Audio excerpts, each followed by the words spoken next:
Hello, my friends, and welcome back again to the next installment of the Divide and Conquer faction overviews, this week returning as Dunland. Now, I will apologize, I have not released a video in 2 weeks, so this is week 3, I'm coming back. The reason for that being that it was finals week during the week after I did the Dunedain video, and then I also had to fly out Friday night while having an exam Friday mid-afternoon, so I did not have time to do recordings for Dunland and the subsequent factions, I guess 2 weeks ago, but I am back now. I was not overseas, but I was on vacation. I was in Belize, having a great time doing service work over there, so that explains the lack of content. I am back now. I returned this Monday, and I will now get back into the regular schedule of doing content here for Divide and Conquer version 5. So anyway, let's get started with this. So today we are playing as Dunland, so I'll start off with the settlements. Playing as Dunland, you have 3 to start with. Your capital is Barracks over here, tucked away in kind of this mountainous corner south of Osten-Edel. Dunland, which I believe was the old capital of Dunland in previous renditions, I could be mistaken, but Dunland is a keep. Barracks is a large town. No, it's actually a full city. Sorry. And then Dunland, which is just a small wooden town. So 3 modest settlements relatively close to each other. One of the changes going into version 5 was that a bridge was added at this river to allow for transport from Barracks to Dunland. So these 3 settlements are now triangulated and they are connected. They did not used to be that way. It used to be that you'd go from Barracks to Dunland all the way to this bridge just to get into Dunland, but that is no longer the case. And there is a crossing right about here where you can take your armies and go there from Dunland, or you can go into this crossing by the woods or follow the road. So geography has improved a little bit for Dunland. There are plenty of other changes for Dunland. Of course, they have had a full faction overhaul for version 5. They are no longer the same, but we'll get there when we get there. Next off, we'll talk about the lords and generals that you have. So starting off, King Yagthak the Bloody is your faction leader. He begins in Barracks. He is a pretty solid faction leader. He's got biography traits, so he's got the extra hit points, personal security, all that. Middleman, Dunlanding, doesn't give you any benefits, does have the hardened Brennan trait, and I'll go into these special traits shortly hereafter. He does have a special ability with defensive stance, which is a great ability. Does give you extra fatigue, but lowers the effectiveness of the enemy army. He does have Berserker, Budding Bureaucrat, so he's great at both being in the battlefield role and being a governor role. He can make, I mean, look at that, that's like, what, 160 more gold just by sitting in Barracks, so he is pretty strong. We'll talk about his bodyguard too while we're here. He has the Orthanc Guard, so a very powerful spear and shield, heavy armored crossbow unit with solid accuracy. It's high with 26 missiles, so this is a very powerful bodyguard. By far your strongest unit that you have to start with as Dunland. Do note they also get sharpened stakes. Their effectiveness against armor is only in their missile, not in their spear, but they are very powerful. 9 melee attack, 10 missile. We'll kind of go into more depth on the units later on in the video in the second half. Our next general is Menthar, who starts in Dunland. No special, campaign strategy map model for these guys. However, he has pretty middling traits to start with: high loyalty, low command, not really any renown. Unfortunately, Menthar is a bit unfortunate. He does have the Duneherd champion trait, so I might as well talk about this now. Each of your generals can have a different trait, either for being a Brennan, for being part of the Duneherd, or being part of the Freckelinger, and those traits have 3 levels, so champion, I believe, is the last level of this trait. But basically, as you would win battles with a fresh general that has one of those trait lines, there is a chance that it would improve with each battle that you do. So the trait evolves and grows stronger as that general proves himself in battle. So something nice there. Menthar does come with Duneherd Slayers, an 8 melee attack, 5 missile attack, 16 defense. They're basically like your go-to ranger unit. Pretty solid stats, decent defense. Their accuracy does leave something to be desired at only average accuracy. Though they have high range at 220 meters, they used to be much stronger in a previous version of the beta. They had something like 8 missile attack, but that was still balanced by their average accuracy. But there was some internal debates on that and why they should have higher missile attack than, say, for example, Dunedain Rangers or other, like even Elven Archers. Why would these guys be better? So they have been toned down. I do personally wish that their accuracy was high at least, because 5 isn't that great. I mean, that's the same as a Woodland Hunter. But they do have respectable armor and respectable defense skill. No shields for those guys. I guess we pretty much covered their unit when I get to the second half. And then finally, the last general, and arguably the most useful along with King Yagthak, is Huntmaster Freka. So Freka is a fantastic general because he has cavalry. He has the Frekelingir Harriers.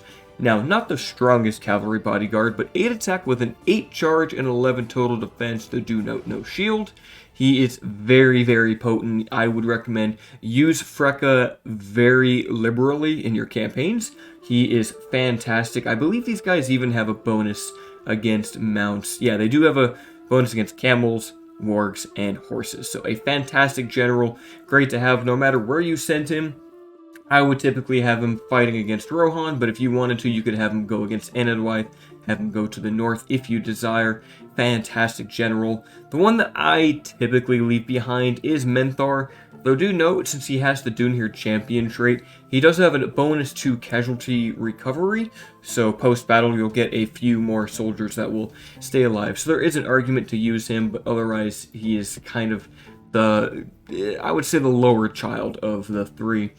So that is it for your starting generals. You do get 3 other generals as part of scripts, which I do have a save for, which I will load shortly here. But those would be 2 Wolfguard generals, which are Terraglan the Bloody and Glirhuin. And then once you have 8 regions, you'll also get Lurtz as a gift from Isengard with 2 units of Uruk-hai Raiders and Uruk-hai Archers. But I'll go into that. I have a save with those guys already loaded up. But looking at it, so pretty much, you don't have much infrastructure to start with. At Byrig, you do, of course, have a unique building. The High Brennan's Roost does give you extra law and happiness, so you don't need to worry about keeping a governor here, though I would recommend you to have a governor for the income. Byrig can be very, very wealthy because it has many trade partners, being Dunyard, Dunlarak, Osten Edel, and even Khazad-dûm West it shares a border with. And it's got decent resources. There's iron, a few villages scattered around. What do we have hiding up here? Trappers, lumber yards. So it's got a good distribution of resources and very defendable. There are 3 forts, so you can basically have half a stack just garrisoned for free in this area, which I would probably recommend doing because sometimes the goblins can get a bit aggressive towards you and they may end up attacking you. When I play Dunland, I prefer to not really ally with the goblins. I'd rather ally with the dwarves because I don't want to fight the dwarves, and I'd rather just fight with easy goblins. But do note, plenty of free upkeep slots over here in Dunland, though there aren't any in Dunlarak and there aren't any in Dunyard. The nearest next fort is here by Tharbad in the village of Bile. As for other starting infrastructure, Byrig is your most well-developed settlement. Meeting Hall, Frekelingir training ground, so you do get access to cavalry immediately, along with some very decent units that you can recruit. The inn, which is solid for extra income and happiness. Feasting Hall, Dirt Path, Land Clearance. Kind of standard stuff, but it does get worse when we look at Dunlarak. Only has land clearance, dirt paths, and a drinking hall. You are unable to recruit here until you build the clan levy ground, so there is no initial upkeep, or yeah, I guess upkeep or recruitment. Dunyard's a little better off as it does have the meeting hall at least, dirt paths, drinking hall, and land clearance, but again, you aren't able to recruit anything because the meeting hall does not provide you with units. You do need the clan levy ground. So while we have this tab opened up, I'll go ahead and talk about the barracks and the other unique buildings. We'll start with the unique building first because it's very straightforward. This is the Tannery.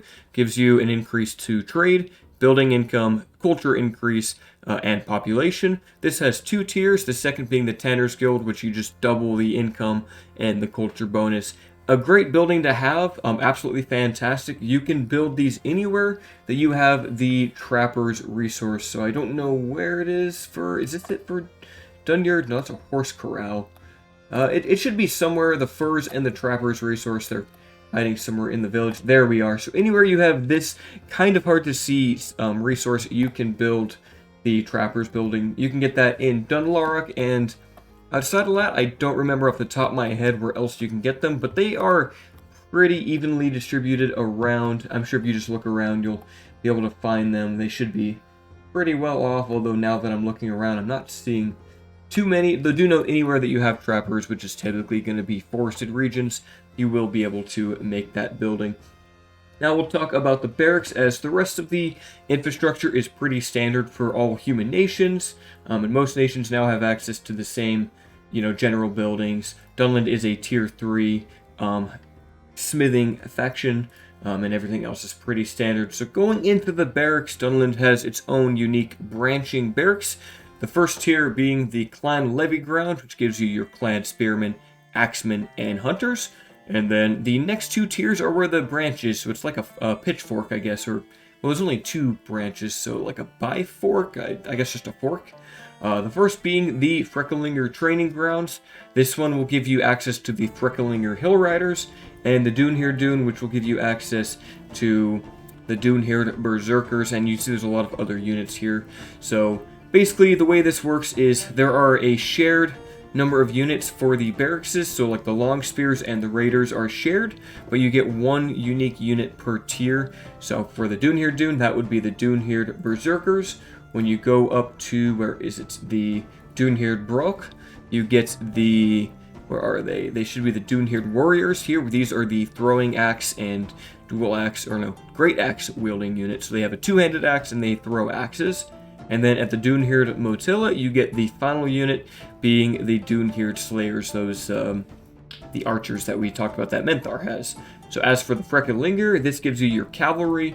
So at the 2nd tier, you get the Frecklinger Harriers, and at the 3rd tier, you will get the Frecklinger Stalwarts, which are an improved version of the Harriers, lance and shield, powerful charge, and great defense. So you've also noticed that looking at the Duneherd Dune, there are quite a few extra units here. So for regions in Enedwythe, if you build a Duneherd Dune, you get access to the Mordag Fishermen, the Fallon Border Guards, and the Fallon Warriors. And do note there are no improved units as you go, it is just those 3. And for regions in Rohan, should you build the Frecklinger barracks, it doesn't show it here, I'll need to cap a region real fast to show you. But off the top of my head, you do get the Rohan Riders, the Rohan Archers, and I believe the Aerid Skirmishers. In fact, I do want to double check that, so why don't I do that real quick? Create some units for Frecka, Duke Gondor, Trebuchet, this is my go-to, and then we'll just reset him. I should have had this ready to go, but I just thought about it now. We'll take Foldberg real fast. Auto win attacker. Sorry, Gambling, you will have to die for me to show this to the audience here. So going into the barracks, because I want to double check this, let's go to the Frecklinger marshalling fields. We will see, okay, it is just the Rohirrim and the Rohirrim archers, so you don't get 3 units, you do just get 2. But that does give you extra cavalry options and your only horse archer unit. So the Rohirrim, not too strong compared to your cavalry. The Rohan cavalry is very strong. I guess they're about the same as the Harriers. Harriers are 6, 8, 10. Rohirrim are 5, 10, 10. So Rohirrim, better charge, slightly worse attack, but you do get more of them per unit, and they have faster horses than the Harriers. So I'd say Rohirrim are better than the Harriers, but the Stalwarts are better than the Rohirrim. And then you also get Rohirrim Archers to give you that missile-mounted option. So if you're going into Rohan, you're going to typically want the Frecklinger Barracks. If you're into Enedwythe and your homeland regions, you're typically going to want to have the Duneherd Barracks. And then outside of those territories, you don't get access to either of those special units. So you won't have like Enedwythian units in Bree, for example, and you won't have Rohirrim if you go into like you went to Erui or Lorien, for example. So just keep that in mind. There are some special bonuses, and it adds a little bit of flavor. The Rohirrim are also colored with Dunland's colors, so they adopt brown like cloaks and stuff instead of wearing the green. So it does make them look like they match the roster. So that is pretty much it for construction. I will talk about nearby expansion and the scripts. So for Rebel territories, you do have Tharbad, which I highly recommend going for. Baile or Bale is the village here, and I apologize because I remember I asked how he pronounced these settlements, and someone commented a while ago and they gave me a very, very great rundown on the pronunciation guides for the settlements, and I have forgotten how to say it, so I will just go with Baile. I'm probably wrong. I can't remember which video it was commented in. It was one of my Dunland videos. Herat is over here in the middle, kind of giving you a buffer between Enedwythe and yourself. Bregnos to the south, as Eisenrun starts off neutral, and Derwath as well as Gund over here. And additionally, if you can make it, though I doubt you'll be able to, Belorn in the far southwest, which is a great place to have as it does have gold, but you'd be stretching yourself kind of thin, so I wouldn't recommend rushing for Belorn. It'd be an interesting strategy, but I probably wouldn't do it. So do note, Rohan does get lots of armies. They have the capability to train lots of peasant scouts and lots of peasant militia, and they will send out lots of Rohirrim and Rohirrim archers your way.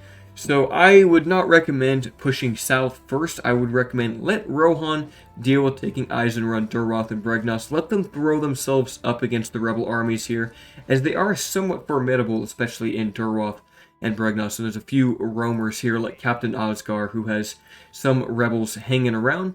Do note you also have a rebel army stationed over here at this bridge that you'll need to deal with, and they do have pony riders that you need to be a little bit wary of. So I'd recommend for starting expansion, go for Herat, Baile, and Tharbad. I would say go for Baile first. It's a very easy one to take, and then push into Tharbad. Hold Tharbad. You will have 5 regions, which will unlock you your first script-locked general, which is Terraglon the Bloody, who comes with Wolfguard Axeman. Take this region, and then hold it out from Bree and the Dunedain. I wouldn't really recommend expanding farther. From there, if you want, you could go into Ost and Edel if you want to fight the goblins, as it does border Byreg. You could push into Enedwythe. Barad Vin can be a very wealthy settlement. I'd say go for Barad Vin, and if you can, also make an early push for alt food, and you will cripple Enedwythe by doing that. If you can, try to kick Enedwythe out so that they are stuck on the northwest side of the river, and you can kind of take over all of the lands of Minhiriath and Enedwythe, and you'll have a very good breadbasket. That's pretty much it for Rebel expansion and early tips. You can try to pursue an alliance with Enedwythe. It will make the campaign a little bit easier, allowing you to simply just focus on conquering into Rohan, as you do have plenty of settlements for your scripts. So let's go ahead and talk about that. So basically, you start off allied to Isengard. The basic rundown is you need to show your might to Saruman the White Wizard, and to do that you need to take 5, 7, and 8 settlements. Well, not take that many, but you need to control that many. So you start with 3, so you just need to take 5 more to complete the first couple of phases of the script. When you have 5 territories, you get your first Wolfguard General, who I might as well just get this loaded now to show it. At 7 territories, you will unlock the second General, Glirhuin, who has the Wolfguard Pikeman. Quite a strong general he is. And when you take in your 8th region, you are gifted Lurtz. And then from there, what you need to do is you need to conquer Helm's Deep. Taking Helm's Deep will unlock you recruitment of the Wolfguard units in Helm's Deep and in Byreg, as well as other places with unique buildings like the High Brennan's Roost, for example, other capitals you can train the Wolfguards in. And then you need to take Edoras, in which case you will unlock your final Uber Cavalry unit, which is a throwing axe, cavalry, axe, and shield unit called Heralds of the Twofold King. You can also turn on Isengard should you want, and by taking Isengard, you will unlock recruitment of the Orthanc units at Isengard and the armor upgrades for them. Though do note you also, just by having loyalty to Isengard, you can get Orthanc units in Byreg as well by having 8 regions. So once you have 8 regions, you can recruit King Yagdak's bodyguard, and the other version, which has 2-handed cleavers, kind of reminiscent of Uruk-hai blades. So you get Orthanc guards, and I believe the other one is the Orthanc warden. So looking at the 2 generals here, Tarraglon the Bloody does come with a unique portrait. He is a Wolfguard commander, so they are excluded from the the different branching governor traits that you can get for your generals. So they just start off as commanders, which gives them great abilities so far. As I talked about, Terragland the Bloody comes with Wolfguard Axemen, basically the same as the Eisenbach Axemen, but with a brand new visuals, and I'm a big fan of the way they look. I love it.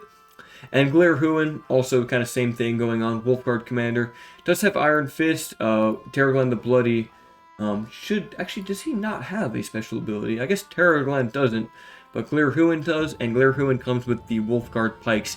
A very, very powerful pike unit, perhaps a bit too strong, arguably. 9 attack is quite powerful for a pike, and you'll see there's definitely some power creep that happened with Dunland, but maybe they were deserving of it, because I don't think anyone other than, like, myself really enjoyed playing Classic Dunland, and I just liked playing Underdog Faction, so I liked playing Dunland, and it was never an easy campaign, but now you have some very, very powerful units. So there's Glirhuin, custom portrait for him, and then when you have your 8th region, you do get Lurtz, who comes with his standard bodyguard of the Berserkers, does have the special ability, the Uruk Tide.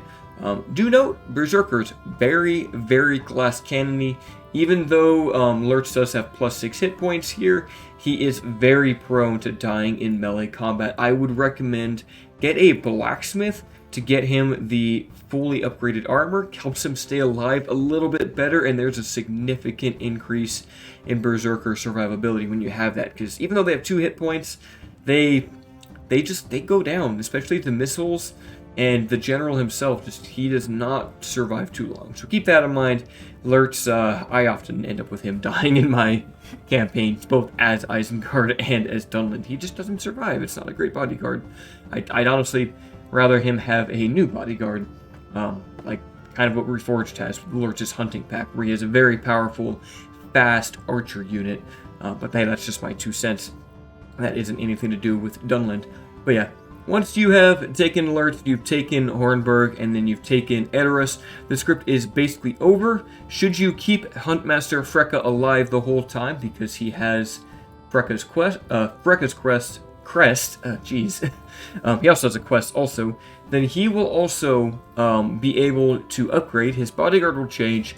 He will no longer have the Harriers, but instead he will have the Heralds of the Twofold King. So Freka, keep him alive, and he becomes a very, very powerful bodyguard and transitions very strongly into the late game, because Heralds are insanely powerful, so you want to keep Freka alive.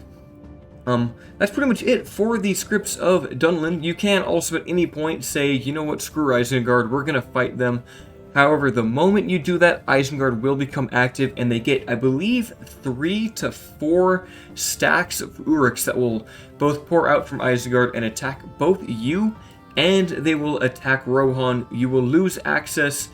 King Yagthak, you'll basically lose him as a general, as he is a Saruman sympathizer, so you will no longer have him with the Orthanc Guard, so you lose him. Any units of Orthanc Guard or Wardens that you may have trained, I believe they also get taken away. But should you retake and conquer Isengard, you'll have access to them again, as well as the Isengard armory upgrades. So there is some bonus to taking Isengard, giving you the tier 4 armor, but you will have a very powerful enemy. There is an argument to be made that actually forsaking your alliance early with Isengard could be useful in the fact that you'll still get Terragland and Glirhuin by taking more regions, and you also now unleash Isengard to go fight Rohan, and then they can go fight each other, and then you don't really have to deal with Rohan, but you will have to deal with Isengard coming your way, so kind of pick your poison. If you want the challenge, fight Isengard.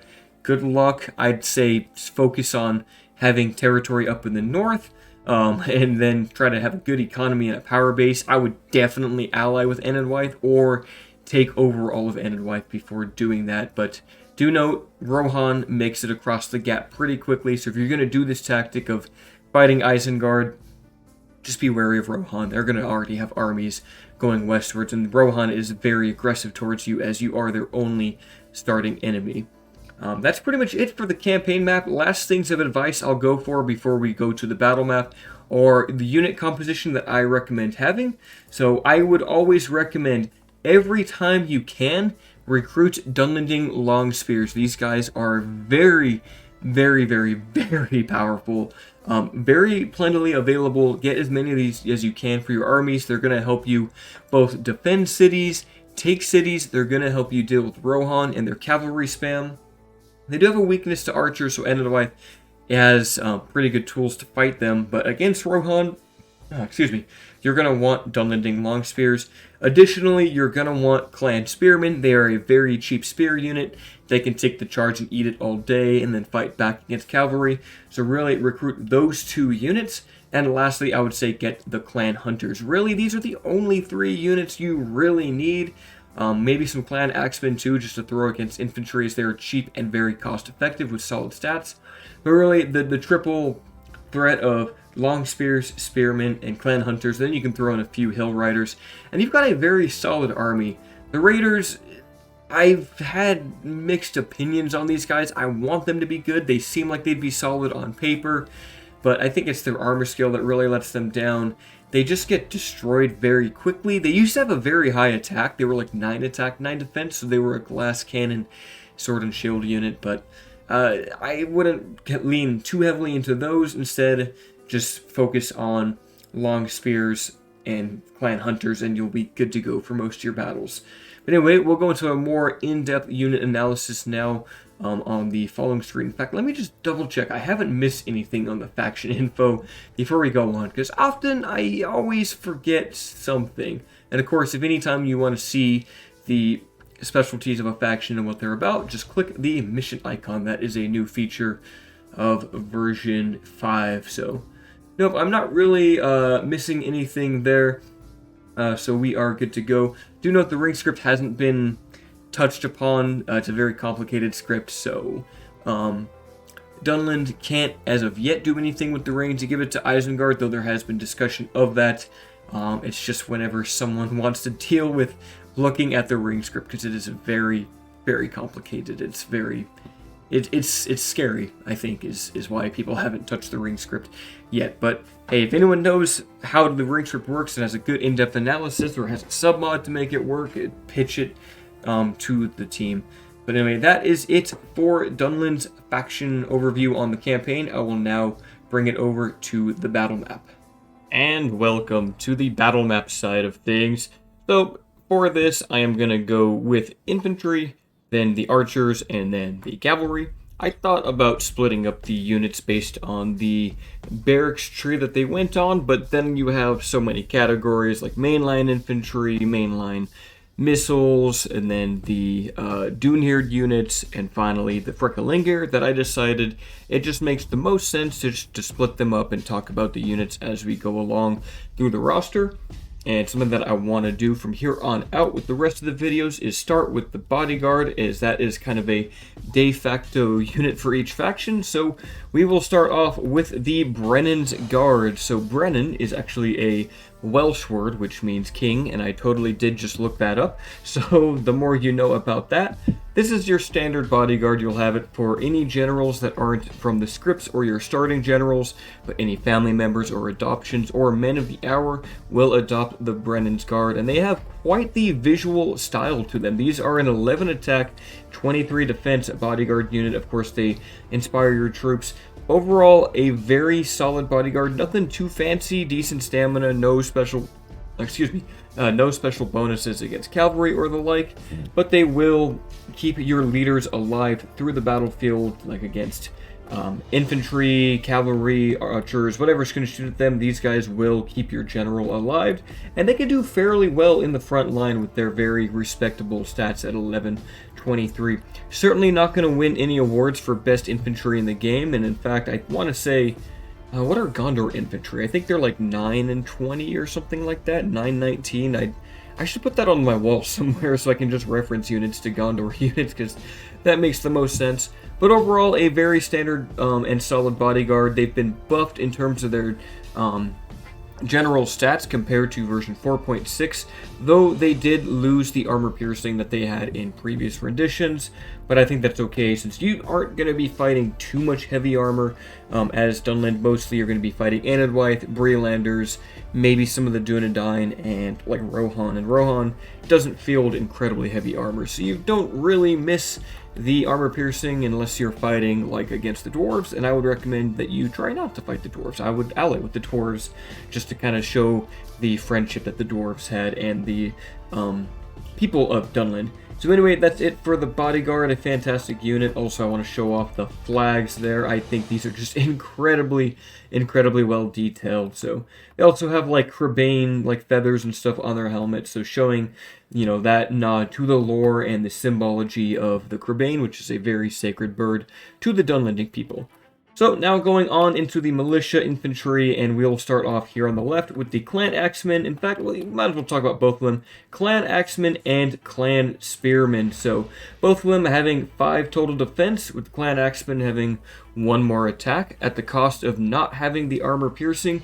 Do note the spears do have the skiltrum, though I honestly don't know why you would ever want to use skiltrum. It's supposed to be used when you're surrounded, but I've never really had a good use for it. Clan axemen don't get that. These guys are cheap. I want to say about 140 to 160 upkeep per turn. They come in numbers of 215 men per battalion. Obviously, use the clan spearmen to fend off any cavalry and hold any... I mean, I want to say, like, they're not great at holding the line. They're not going to last forever, but they are useful at protecting archers or other infantry from a cavalry threat, because these guys have very low mass. Like a frontal Rohirrim charge will absolutely decimate the clan axemen. They're not going to survive that. But the clan axemen will do a little better in melee combat against other infantry than the clan spearmen.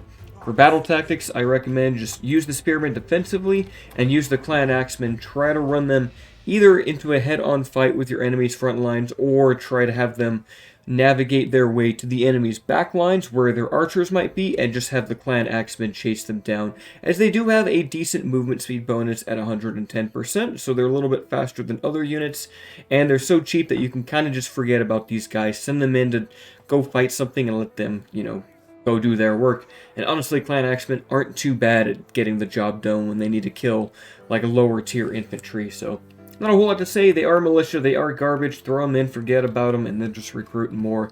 Now we'll get onto the real main line, and I want to start with the Dunlanding Long Spears. This is probably the most important unit to Dunland's battle tactics, and the most important unit that you can field. Anytime you can recruit these guys, get them. They will get you tons of kills, they will hold the line, their resistance, you know, they're not going to die to cavalry. They have some weaknesses to like artillery and mass archer fire, as they do have a low defense with only 2 armor, but 3 attack. They are very cost-effective pikemen, coming with the spear wall formation. They're relatively fast too on foot, 115% movement speed. You'll be able to position these guys wherever you need on the battlefield. They work great in sieges, holding out choke points, holding out city streets. They do great if you have a full front line of them, and they just do not die to enemy infantry. They will beat infantry, they will beat cavalry to tiers significantly stronger than them. They'll only really lose out to like enemy pikemen that are better than them, but for having access to such a fantastic pike unit, just like I said, I'm going to say it 100 times, I've probably already said it enough, but recruit these guys every time you can. It doesn't matter which barracks you go for, you can recruit Dunlanding Long Spears, and they will make your campaign significantly less stressful, especially when it comes to battles against Rohan. I mean, what are the cavalry going to do? Like, run into these sticks and die? That's what they're going to do. Or they're going to avoid the sticks and just sit around going literally nowhere, because you have a box formation with Dunlanding Long Spears everywhere, and then the cavalry are completely useless. So, fantastic unit. Recruit them every single time that you can. Now, Dunlanding Raiders, this unit, I have mixed feelings about. I said this earlier. They have okay stats at 6'9". They're kind of comparable to Gondor Militia. Good movement speed, so that 115% movement speed. They can do well if you're able to navigate them and make them run into the back line where archers are or other skirmishers, and they can clean up and do good damage there. But overall, low defense, they are squishy, they are weak to counterfire from enemy archers shooting at them. They can do okay in melee, but they're probably going to trade typically 1 for 1, like they might... Each man may kill 1 enemy model, and then he's going to die himself. They aren't particularly great. There was a time when they actually had 9 attack, which I thought was actually kind of nice. I mean, it was high, for sure, but it gave them like kind of a pseudo sword and board berserker role where they had high attack, but they did just often die in melee. So They do get better if you get them armor upgrades. If you get a blacksmith, you'll tend to see that these guys actually make for formidable infantry, but outside of their visuals, they aren't really anything special. No shield wall or anything on them. Don't let them get charged by cavalry. They will have a very bad time being on that. And now we'll get into the first of the Dunland units. These are the Dunland Berserkers. Honestly, I love the way these guys look. I love the war paint on them, the shields, everything about them is really cool in my opinion. They have war clubs, so they have 6 attack that is armor piercing with 7 charge for infantry unit. They do cause fear to enemy infantry, though they only have 7 defense, with all of that being defense skill with 1 to their shield. They are completely unarmored. They do get better if you can get the blacksmith, because that'll bring them up to, I believe, 3 armor. They'll either go to 2 or 3. I forget if they get an armor upgrade at the level 1 leather tanner. I'd have to double check that. But they do become a bit more survivable. If you are going to fight enemy heavy infantry, you're going to want to build Dunland Berserkers. They have some niche applications against Rohan, mostly being against fighting like Meduseld Guard or Yorling Axemen. Not the Yorling, the higher tier one, the Arid, like Arid Swordsman, Arid Spearmen, they can do okay. They're not going to fare super well against enemy cavalry. They don't have any bonuses against those. They are a fantastic unit. If you are going to turn on Isengard, you're going to want to field lots of Dunland Berserkers to combat against Uruk-hai Infantry, Uruk-hai Pikemen. They're going to be fantastic for that role. And if you do fight the Dwarves, they're going to be great there. They're not necessarily so strong against Enedwythe and Rohan, but that is not to say not to recruit these guys. I say definitely have at least 1 in your army just for this Frighten effect. That is a very powerful ability at getting rid of enemy infantry just a little bit quicker and making them flee from the battle line. So use them like shock infantry. They don't make for great frontline units, but they do great if you can flank and get onto priority targets. These guys are also infantry bodyguard killers with that armor piercing, so fighting the Enedwythe bodyguard, send these guys on them, and you don't have to worry about that general for that long. That'll do it for the tier 2 of the infantry. Now we'll get into the main line, kind of what do we want to say, modernization of Dunland, the proper military. First of all, the Warband Blade. So these guys, 8-18 with 6 charge, nothing too fancy on them, no shield wall, just respectable stats, solid, like a very solid infantry unit. And they do have these neat curved blades, which I kind of like. Not all of them, but some of them you can see actually have the curved tip blade, which I think is kind of nice. Visually, they are very impressive too. They're just much better Dunlanding raiders. They make for a solid front line. Nothing too fancy to write home about, but when you do have the money and the infrastructure to properly arm your soldiers, start to migrate to the Warband Blades, and next to them, the Warband Host. Probably the more important of the units in this tier, especially because you're going to be fighting cavalry with Rohan. The Warband Host go down to 7 attack, but 19 defense, so very similar to Gondor Infantry and Gondor Spearmen. They're only slightly worse than Gondor's Infantry, but they do have more men in battalion at 165, whereas Gondor, I think, has 150, around that number, 151, sounds about right to me. Shield Wall will help them take cavalry charges better, push into enemy front lines. I've talked about Shield Wall a lot. It's got a lot of utility, but definitely when you can, transition to the Warband Hosts and still supplement them with your long spears, and you have a very, very powerful anti-cavalry force to be reckoned with. Can't say too much more about them other than the fact that, you know, recruit them when you have the money. It's probably not going to be too worthwhile to recruit them early on, but they can have some uses, like pushing into enemy settlements. If you need an offensive armored unit, these are the first guys that you're really going to have to your advantage. So going on into the 3rd tier and above, we have, first of all, the Wolfguard Pikemen. So Wolfguard Pikemen, very powerful. They actually have 7 base attack, so it was misleading earlier. Glirhuin has the Chevron and the melee attack upgrade, but they do have 7 attack. Of course, they're pikes. They're fantastic. 18 total defense. If you can afford these guys, get them in your armies, and they will just get you tons and tons of kills. They tend not to die because they're pikes. They don't die in melee. They keep enemies out of range, and they are just absolute murder machines. A fantastic unit to have.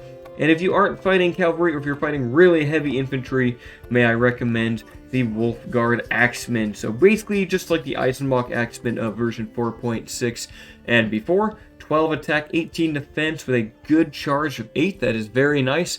They cause fear to the enemy infantry and are effective against armor, being that they are shock troops. And they have a bonus against elephants. I don't know if you'll ever really see that unless you decide to join Isengard in war against Mordor, in which case you'll have to fight great beasts. And if you if you get down to Harad and you have to fight Mumakil, I mean, I guess you could throw these guys at Mumakil. I wouldn't, but they do have that advantage anyway, so fantastic units. These guys also do get armor upgrades if you have Isengard Plate, which does, to my knowledge, require you to actually have the settlement of Isengard itself in order to do that. You might get it from taking Edoras and completing the script, but I'm pretty sure it only happens in Isengard. And to that, I will show that visual upgrade in the form of the Orthanc Wardens, our last infantry unit to talk about here, wielding the mighty cleavers of Isengard. These guys look absolutely amazing. The idea to put the humans in Uruk-hai armor is just, I love it. I love it. They are very powerful. 15 attack, 23 defense, not armor piercing, but you don't need it when you have that high of an attack. Frighten enemy infantry.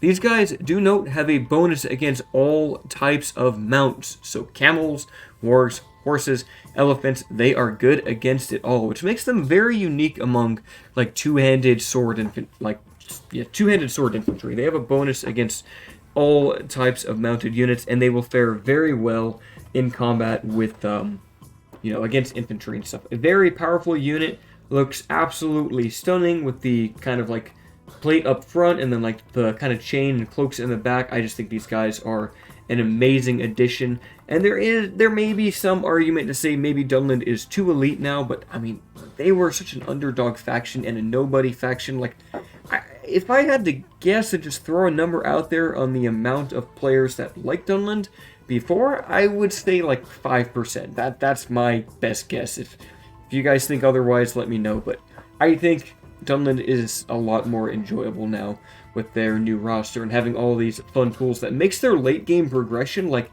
you have to earn these units. You get them in the late game. Like, you have to conquer to get the Wolfguard units, for example. You need Helm's Deep to get these guys. So there's a real sense of progression to Dunland that they didn't have before, which is very nice to see. So that'll do it for the infantry. Now we'll move on to the missile units. So we'll start off with a very unique unit in Divide and Conquer. These are the Clan Hunters, same tier as the Clan Axemen and the Spears, but they have slings, so they do not fire bows, they fire slings. Only 18 missiles with low range and low accuracy. Decent melee stats, that's the same as, I believe, the Clan Spearmen. So 4 melee attack, they aren't too bad for defense, so in melee they can do okay, along with your other troops. Their biggest advantage, though, is the fact that slingers have a very, very high fire rate. They will get through their ammo swiftly, and they reload very quick, because all they do is they throw a rock in here, they spin it, and they shoot it. It's quicker than the archer's animation, so they can get through their ammo very fast. That rate of fire will allow them to get plenty of kills. Typically, I would say expect 100 to 300 kills per unit, and you get that out in probably a minute and a half or 2 minutes of firing. It's like very, very fast by the time they actually use all of their ammo. So they do the damage that they need to do quickly, and then you have an extra unit that you can throw into melee if you need to. I say recruit plenty of Clan Hunters if you can for those reasons above. They are cheap and they do damage. Like, it's kind of crazy how much damage output they have earlier on. So in the second tier, I've included the Dune-Haired Warriors and the Warband Sentries. So this is more of a tier 3 kind of lineup here, because we don't have like tier 2 units for the missiles. The Dune-Haired Warriors are an 8 melee attack, 9 missile attack axe unit. They have an armor-piercing axe for melee, and they have, 2 axes? No, 3 throwing axes with high accuracy and 65 meter range. So being that they're throwing axes, they are armor-piercing. You don't have javelins as Dunland, and except for your Anadwythian allies should you build a Dune-Haired Barracks in Anadwyth. So they do give you that utility, a short-range armor-piercing projectile, great at fighting heavily armored units, throwing them at bodyguards, chucking these at like Rohan bodyguards is very effective. And then you have a powerful shock unit that you can use right after. So Best role for these guys, have them flank, let them throw their ammo, and then charge them into the rear. They should also cause fear, I believe. No, these ones just inspire your nearby troops, so they're not like the Berserkers where they cause fear, but they do counteract that by actually inspiring your own forces, so great unit to have. I don't know how often you may be actually willing to recruit these guys. Their biggest weakness is that the fact that the AI tends to shoot whichever unit has the highest missile attack, so in that case it's going to be the Dune-haired warriors. They're going to have all the arrows thrown their way, which can limit their usability as they become arrow sponges and they're a high priority target. If you can eliminate the missile threats, then these guys can do very, very well for you. Next to them, we have the Warband Sentries, the missile version of the Warband tier units. So these guys are given crossbows from Isengard. They have 5 melee, 6 missile attack, and 13 defense. So not great stats, but they are crossbows. Average accuracy with 140 meter range. They can do very good at sniping against like enemy cavalry or other heavy priority targets. So keep in mind their accuracy and long reload time does limit their usability. You're going to want to be very selective with what you target with your crossbows. Crossbows are very powerful during their volley shots, but they do have quite a few weaknesses. So just keep that in mind as you are using these guys. So they're not going to win you any awards. They're probably not going to have the top kills, and oftentimes they're going to have ammo at the end of the battle. Like you typically won't be able to shoot all of a crossbow unit's ammo throughout one battle unless it's a very, very long battle. That's it for the second, or I guess third tier-ish. We can also include the Dune-haired Slayers there. Like I talked about them, these are Menthar's bodyguards. 7 melee, 5 missile with 15 defense. Very, very high range, 220 meters, though they only have average accuracy. These guys are your go-to ranger-style unit. They can hide anywhere, which gives them some utility, and they also have spears for melee, so they can fight against cavalry. If they get charged, they don't really care too much. They can fight back. So they have some utility there. Not the best at doing damage from range, but they do have very, very long range. So they have their uses. I'd say a couple of these in the army, you're good to go. And finally, we'll talk about the last missile unit we have here, the Orthanc Guard. So take the Warband Sentries and just turn them up to 11. Throw them a spear. They have 7 melee, 10 missile attack, 28 total defense, with 5 of that being the shield on their back. They are your stakes unit, so they are the only unit that you have for deploying stakes, which can be very useful against Rohan's heavy cavalry. Do note that as your faction bodyguard or your faction leader has a special ability, you're not actually able to use the stakes with him, but any other Orthanc Guard units that you recruit, you will be able to use that with. High accuracy, lower range, 140. They are crossbows, so crossbows always suffer for that. But they are very powerful. They don't care who runs into them. Cavalry runs into them, the cavalry is going to die in melee. They can shoot at cavalry. And just look at the shields on the back. I love the way that these things look over here. And hope my dog's playing with the toy in the background, so I hope that's not picking up too badly on the microphone there. Yeah, a great unit to have, fantastic to recruit, expensive to upkeep. I want to say they're just under 500 upkeep a turn, but very, very powerful on the battlefield. These guys have a unmistakable presence, and you will feel the damage that they do. Lastly, getting into our final 4 units here. First of all, the Frecklinger Hill Riders. These are ponies. These are not proper mounts. So you can see side by side to normal cavalry, the horses are significantly smaller. They have 4 attack, 5 defense with 12 total. 12, what am I saying? 12 for 7 total defense. I don't know where that came from.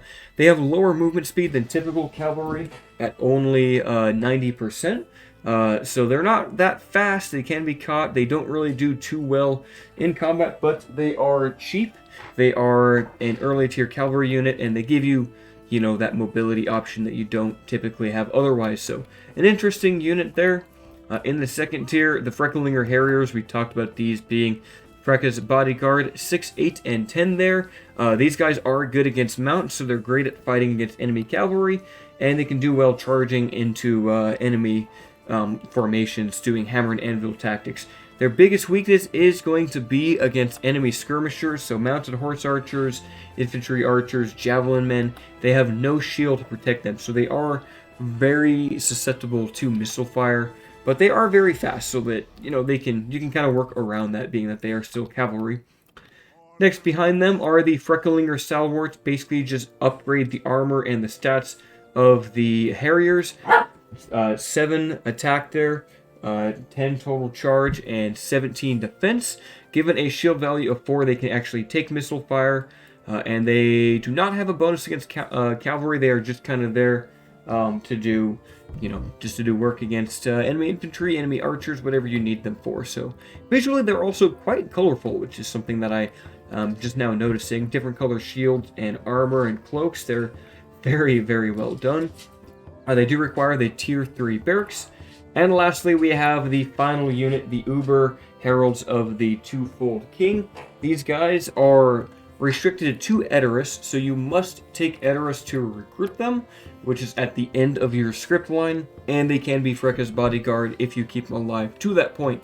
So these guys, a very special unit. They're the only throwing axe cavalry unit in the mod, so they fill a very unique role there. They are armor piercing with both melee and the throwing axes, so they're AP all around. Skilled against mounts, they frighten enemy infantry, and they have, I believe, 2 missiles. No, I guess it's always 3. 3 is always the minimum. 3 missiles, high accuracy, and they're good against everything except for elephants technically, but throwing weapons always have a bonus against elephants anyway, so they could be strong against elephants if you need them. They are a very late unlock and only available in one region, being Edoras itself. They kind of reference basically Dunland taking power in Rohan, reclaiming their ancient lands, and using the horsemanship of the native Rohirrim in their battalion. So a fantastic unit, I would say. I mean, they're just so worth it. You're not going to have many of them, but they are very much a powerhouse unit, and I'll even show that here as we go into a quick battle with next week's faction, which you can try to guess who it is. If you know the alphabet and all the factions better than I do, you can probably guess. You might be able to see here. Looks like we have some wagons. That is the Clans of Enedwythe. So Enedwythe will be the next faction that I'll cover next week. Kind of fitting that they are right next to Dunland too, and we're about to go play as them. So I'll join that next week, and then from there, I don't remember the list after that. I want to say, is it Ered Luin or Erebor? It's one of the Dwarven factions, I think. I mean, look at how powerful those throwing axes are against the war wagons. They just absolutely destroyed those units. They actually count as elephants themselves, so that shows just how powerful throwing weapons really are. They're very accurate with those things, too. I mean, throwing axe cavalry is almost unheard of, I would say, in the mod. And in fact, they were up until this point here. So they are very, very powerful, and they can do very well on the charge. I'll even just throw them onto these Falon border guards. Let's see how well they actually do up against braced spearmen. Probably not the best, but actually, you know what? That was kind of better than I was thinking. I thought they were just going to get through the first few ranks. No, they killed 100 Falon border guard on the charge.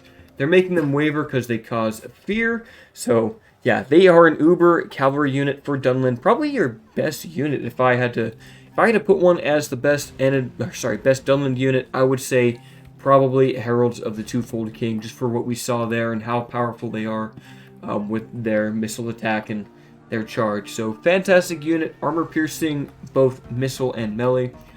Overall, Dunland, a very much infantry-focused faction with a decent amount of missile options and solid cavalry options.